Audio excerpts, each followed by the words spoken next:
Shalom saudara-saudara yang dikasihi Tuhan Yesus Kristus. Selamat pagi, selamat berjumpa dalam renungan pada pagi hari ini. Selamat beraktivitas dan selamat melayani Tuhan. Kita bersyukur karena kemurahan Tuhan. Hari ini kita boleh bangun dengan kekuatan baru. Semua karena anugerah Tuhan. Saat ini sebelum kita mendengarkan renungan firman Tuhan, marilah sama-sama kita berdoa. Bapa kami yang di sorga, Bapa dalam nama Tuhan Yesus Kristus, Tuhan dan Allah kami yang baik, kami bersyukur untuk berkat kemurahan-Mu, di sepanjang malam Tuhan sudah lindungi kami. Dan pagi ini kami boleh ada sebagaimana kami adanya. Semua karena berkat kemurahan Tuhan. Saat ini kami mau mendengarkan sabda firman-Mu. Jamah hati kami Tuhan, berikan pengertian yang baru, untuk kami memahami firman-Mu dan taat melakukan kehendak-Mu. Dalam nama Tuhan Yesus, kami berdoa. Haleluya. Amin.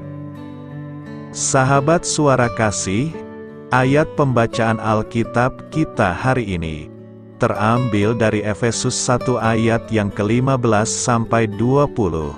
Efesus 1 ayat 15 sampai 20. Karena itu, setelah aku mendengar tentang iman-Mu dalam Tuhan Yesus dan tentang kasih-Mu terhadap semua orang kudus, aku pun tidak berhenti mengucap syukur karena kamu, dan aku selalu mengingat kamu dalam doaku, dan meminta kepada Allah Tuhan kita Yesus Kristus, yaitu Bapa yang mulia itu, supaya Ia memberikan kepadamu roh hikmat, dan wahyu untuk mengenal Dia dengan benar. Dan supaya Ia menjadikan mata hatimu terang, agar kamu mengerti pengharapan apakah yang terkandung dalam panggilannya, betapa kayanya kemuliaan bagian yang ditentukannya bagi orang-orang kudus, dan betapa hebat kuasanya bagi kita yang percaya, sesuai dengan kekuatan kuasanya, yang dikerjakannya di dalam Kristus, dengan membangkitkan Dia dari antara orang mati, dan mendudukkan Dia di sebelah kanannya di sorga. Sahabat suara kasih, ayat emas renungan kita hari ini adalah Efesus 1 ayat 16-17. Aku pun tidak berhenti mengucap syukur karena kamu, dan aku selalu mengingat kamu dalam doaku, dan meminta kepada Allah Tuhan kita Yesus Kristus, yaitu Bapa yang mulia itu, supaya Ia memberikan kepadamu roh hikmat, dan wahyu untuk mengenal Dia dengan benar. Judul renungan kita hari ini adalah, Dipulihkan lewat doa-doa kita, ditulis oleh Mary Albers Verkins. Sahabat suara kasih, ayah saya membesarkan saya untuk tidak pernah berkata menyerah. Baru-baru ini dia membuktikan kata-kata itu. Katanya, turun 2 kali dengan 2 out di paruh pertama babak ke-9. Bukanlah waktu untuk berhenti. Banyak pertandingan dimenangkan setelah masa-masa kritis, karena ketekunan akan membayar harganya. Tapi suatu kali, dia seakan menyesali perkataan itu saat kami sedang liburan. Saya mulai merengek, "Ayah, bisakah aku membeli barang yang lain?" Dia justru membelikannya segera saat saya mulai meregek. Saya dan suami saya memiliki 1 anak, yang sering kami sebut dengan si janda yang gigih. Kenapa? Karena bahkan di usia 20, dia yang selalu bertanya dan bertanya, dan berharap dia akan mendapatkan semua hal yang dia cari. Secara karakter, ini adalah tindakan yang baik, karena menunjukkan keberanian yang kuat. Tetapi di beberapa kesempatan, kami harus berkata cukup, dan dia akan berhenti bertanya. Bagi orang-orang yang berada di bawah pengaruh kita, adalah bijak untuk mengajarkan prinsip Alkitabiah, dengan berani berkata ya jika ya, dan tidak jika tidak. Jika kita melanggar hal ini, kita hanya akan mengurangi rasa hormat dari orang di bawah pengaruh kita. Tapi dalam Alkitab, Tuhan mengingatkan kita bahwa meminta dengan desakan justru digambarkan sebagai bentuk keberanian, seperti Lukas 18 ayat 1 dan 5 mengatakan. Yesus mengatakan suatu perumpamaan kepada mereka untuk menegaskan bahwa mereka harus selalu berdoa dengan tidak jemu-jemu. Namun karena janda ini menyusahkan aku, baiklah aku membenarkan dia, supaya jangan terus saja ia datang dan akhirnya menyerang aku.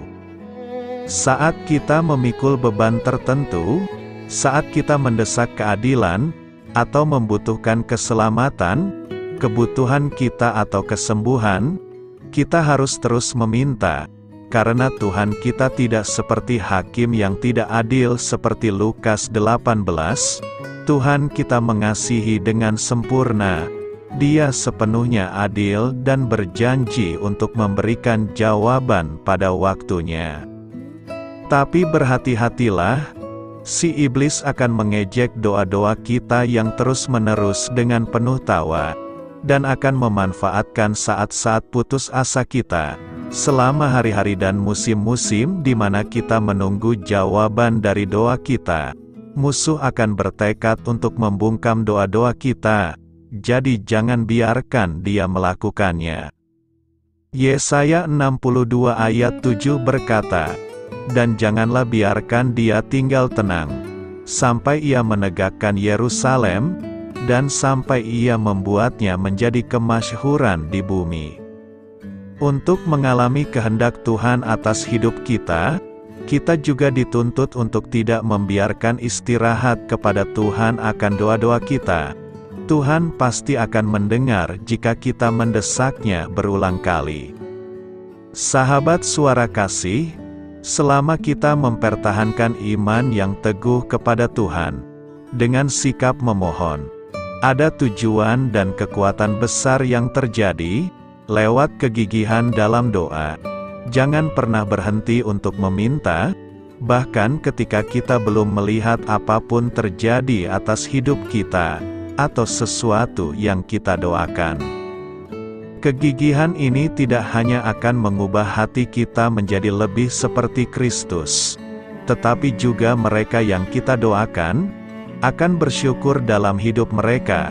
Marilah kita renungkan, di bulan ini, mari terus kita gigih berdoa bagi bangsa Indonesia, yang akan merayakan ulang tahun kemerdekaannya. Mari meminta supaya Tuhan menolong dan memulihkan bangsa ini dari segala tantangan yang dihadapi saat ini. Amin. Tuhan Yesus memberkati. Sahabat Suara Kasih, demikianlah renungan firman Tuhan pada pagi hari ini. Semoga menjadi berkat bagi hidup kita, dan sebelum kita memulai segala aktivitas kita di pagi hari ini, marilah kita berdoa. Bapa kami yang di sorga, Bapa di dalam nama Tuhan Yesus Kristus, terima kasih Bapa, karena Engkau sudah menjadi Allah bagi kami. Kami juga bersyukur Bapa, untuk pertolongan-Mu, penyertaan-Mu, dan atas berkat-Mu di dalam kehidupan kami. Kami berbahagia dan bersyukur Bapa, untuk kebaikan-Mu di pagi hari ini. Tak berkesudahan kasih setia-Mu, tak habis-habisnya rahmat-Mu, selalu baru setiap pagi, besar kesetiaan-Mu di dalam hidup kami. Terima kasih untuk firman-Mu. Pada pagi hari ini ya Bapa, kami mau belajar dan terus belajar tentang firman-Mu. Firman-Mu yang menguatkan dan meneguhkan iman percaya kami. firman-Mu yang mengubahkan kehidupan kami. Kami mau berjalan bersama dengan Engkau di sepanjang kehidupan kami Bapa, agar kami tidak tersesat di dalam dunia ini. Terima kasih Bapa, buat kesempatan dan nafas kehidupan yang masih Engkau berikan. Kami mau memakai kehidupan kami untuk hormat dan kemuliaan nama-Mu. Segala pergumulan dan masalah hidup kami serahkan di dalam tangan-Mu. Engkau yang akan menyelesaikannya bagi hidup kami. Kami hanya berharap kepada-Mu, Bapa. Hamba berdoa untuk saudara-saudara kami yang sudah mendengarkan renungan firman-Mu pada pagi hari ini, yang saat ini sedang mengalami sakit penyakit, pergumulan, masalah, kebutuhan ekonomi. Kiranya Engkau yang jamah, sembuhkan dan pulihkan. Berkati juga perekonomian mereka, serta berikan jalan keluar di setiap pergumulan masalah yang mereka sedang hadapi. Dan ajarlah kami Bapa, untuk selalu berharap dan percaya sepenuhnya kepada Tuhan Yesus. Kiranya Engkau yang terus memberkati kehidupan kami, keluarga kami, dan sanak saudara kami. Daerah tempat tinggal kami, bangsa dan negara kami, pemerintah-pemerintah kami, biarlah semuanya dalam perlindungan-Mu Bapa, dan jadilah sesuai dengan kehendak-Mu yang terbaik di dalam kehidupan kami. Dan pada pagi hari ini ya Bapa, kami mau berterima kasih buat perlindungan-Mu di sepanjang malam yang telah kami lewati. Pagi hari ini, kami akan memulai aktivitas kami sebagaimana mestinya. Kami yakin dan percaya, perlindungan-Mu tetap ada di dalam hidup kami, dan juga di sepanjang hari yang akan kami lewati ini. Terima kasih Bapa.